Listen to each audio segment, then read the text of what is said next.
guys, mayong hapon. So dapat din ni karon sa kuan.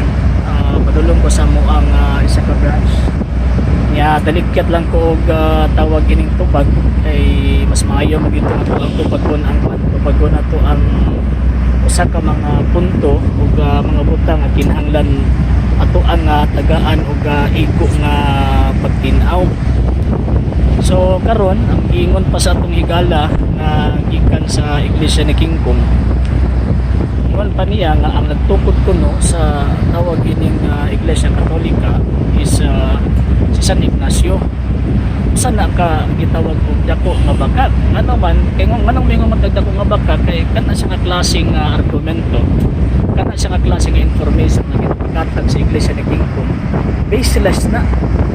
So ang puti pasabot kung may mga tawag anang baseless, wala sila ipakita nga kuan, ipakita nga ebidensya even sa history,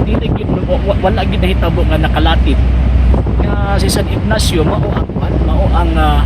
tawag ining founder sa tawag ining Iglesia Katolika. Hinuon si San Ignacio mao ang pinaka una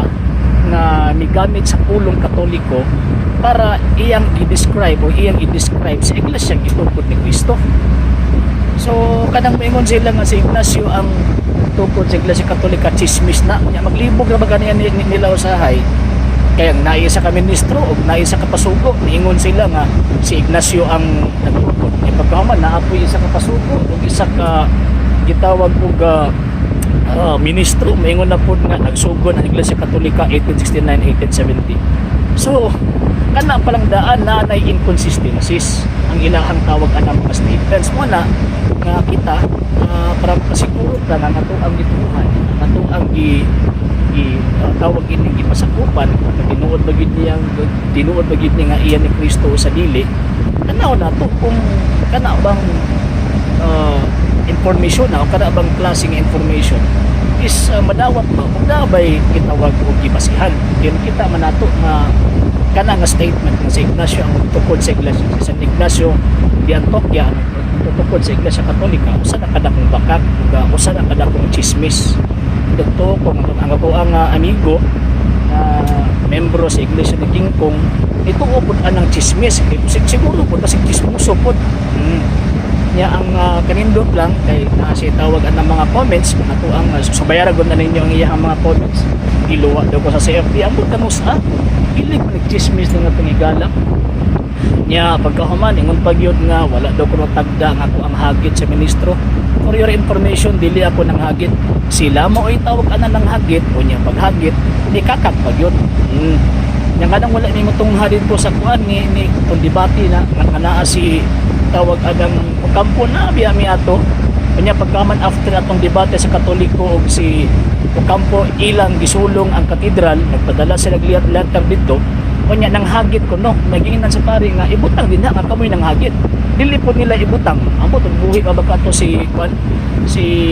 migo nato Ben Villahermosa kay sila may nagdala sa lihat dito sa katedral sa una.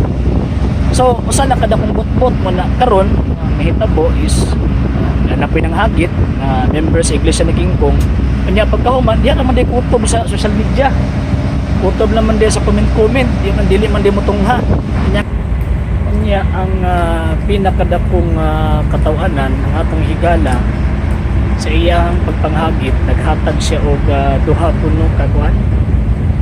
puno ka gitawag og topic nga kung imuhang tan-awon kaingon gipug ka nga uy daghang ginignibalan kay nangita gud siya kuan original manuscript gusto niya nga ang basis is from the Greek original manuscript pero alang sa mga nagtuon kana nga klaseng pamaagi sa paghatag og proposisyon makita nato nga katong kaatbang mura siya og kanang monasteryo ba ang bot pasabot kanang ikot-kopya lang niya ang iyahang tawag ining argumento o kanang gihatag niya nga kuan gihatag niya nga gitawag og topic nganuman kay daghang mga biblical scholars daghang mga banggihitang hanas sa gitawag og Biblia, dili gid pwede nga maingon ka nga mangita ka Greek manuscript katong yung original. Nga naman kay ang original Greek nga manuscript karon naa na lang sa museum. So kay naa na lang man sa gitawag og museum ang original Greek manuscript. So usa ka dako nga binuang o biniltuldok nga klase nga pamahayag nga diha sa inyong topic mangita kag original Greek manuscript. So alang ni adtong mga wala nasayod daw kuyaw ang mao nga statement, pero alang sa mga nasayod magkatawa kay bisan gani siguro ang inyong tawag anang ministro dili mo angay anak sa ingon ana nga klase nga gitawag og pamahayag kay siguro bisan gani sila kabalo sila nga ang Greek original Greek manuscript is makita na lang nimo sa mga museum karon. Wala nga ang mga banggiitang mga exegetes katong mga biblical scholars pag oras og tawag anang mukuan sila mo maghimo sila sa ilahang gitawag og biblical studies, mobiyahe pa na og mga nagkalain-laing gitawag og lugar like Rome, Jerusalem, Grecia aron tawag anang makakita sila ana nga klase nga manuskripto. So asa naman daay karon ang imuhang ginapanghambog nga nagtuon ka sa kuan, nagtuon ka sa textual criticism, diba? Unya kung nagtuon ka ng textual criticism kanang approaches sa tools of interpretation sa Biblia, dapat mutungtungpog ka ng historical o philological criticism. Di para mas masabtan nimo og tarong kung unsay buot na kung gitawag og ipasabot. So una na, ikaduha kana nga klase nga tawag anang pangunahon na nga mangita og katug yung mabasa bagyod sa original Greek, dili na mo pasar sa textual criticism nga approach. Nga naman kay wala sa huna-huna sa mga biblical scholars nga parihan ninyo guna-huna nga litra por litrang mabasa. Mabitaw nga mogamit og tools of interpretation kay kinahanglan mogamit ang tawag ang translator og approaches formal o dynamic diha sa ilahang gitawag og pag-translate. So mao na nga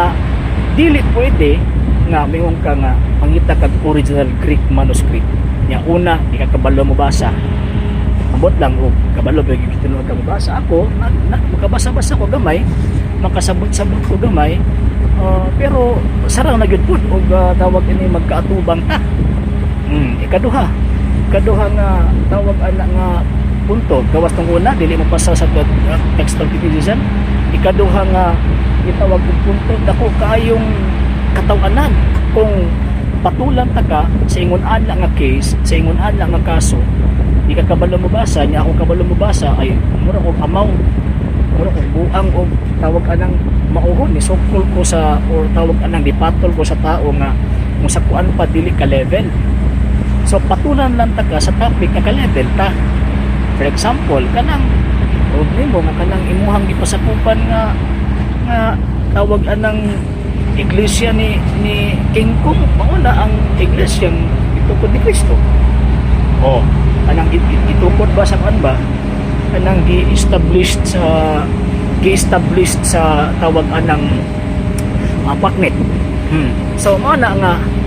diya wala ta mag-abot kada nga St. Matthew chapter 28 verse 19 to 20 dali ra kaayo na o kanang sa St. Mark chapter 6 verse 50 katong lingon si Kristo I am the living God. Dali lang kaayo na kung ato ang makita, kung ato ang matuki nga kanang pundok nga imong kasakupan dili tinuod og Kristo. So i-pray nimo nga kanang maong imong ipasakupan nga tinuod og paknit si Kristo nagtukod anak.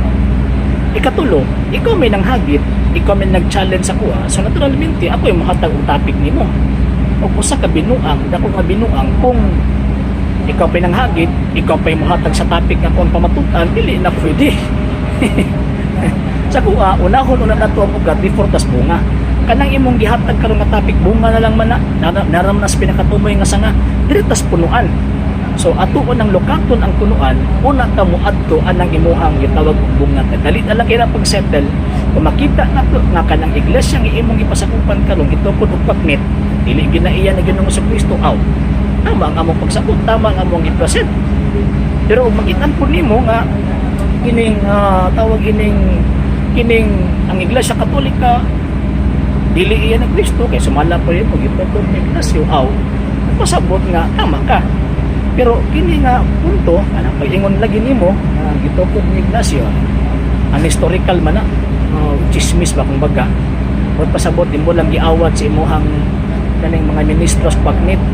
man nga dili gid na madawat kay bisan ang mga scholars mga historians hindi mo dawat anang klase ninyong argumento ano man kinwala man ang nasulat sa kayasayan sa libro noon sa Iglesia ni Kingkoy na pero sa kayasayan wala dili na makita sa kayasayan ang inyong ipangyawit mana ha so wala ako ang tawag anang gitawag og tubag una nindot ikaw man ang hagit ay pagparehas atong inyong mga ministro ninyo nga alawan ikaw kung tawagan ng isog ka kilatan ko nimo so mo na nga pakita ka at the same time nagingon nga mag-secure og otoridad di ka na sentral kaya ako anytime pwede man ta makasecure og tawagan ng letter of approval na matubang da sa inyo ha pero ikaw ang problema o kung tinuod kang ministro ikaw baka gyud ang ilang ipadala kaya sa mga formal nga debate either parba either ventilasyon mo gyud ang ilang tawag nga ng gihatag or either dili sa tawagan ng Diyos sa Mindanao napato si Ocampo pero mo kadungog ana yung pangalan niya posible pud naka nang imong pangalan wala kanang alias kay mahadlok man kang pakita sa imong tinuod nga pangalan ako kitan mo ko ninyo kailan mo na ko so mo na nga kung gusto mo makigdebate dali ra man na basta magpakita lang mo niya nagpaabot ko again sama sa inyong mga ministro nga nanghagit sa kuha ikaw may nanghagit po sa kuha so ayog liwat sa ilaha nga di ka mo tunga dili ka mo marog sa imuhang tawag anang hagit so magpaabot ko sa kanang imuhang tawag anang tubag so kung mingon ka nga okay na sige set na to matong topic resolve nga imuhang pundo karon kanang Iglesia Squaknit itukod ng Kristo mga tinuod yan pagka man ako inang simbahan Katolika mga tinuod itukod ng Ginoong Kristo according sa Biblia standard nga referensya so mo na ato ang ibatihan so pag gani inyong mga banggitang ministro ana kung ikaw kung banggitan ka suplani mo na okay alang sa mga dugang videos and informations just click like subscribe then click the notification bell for more updates.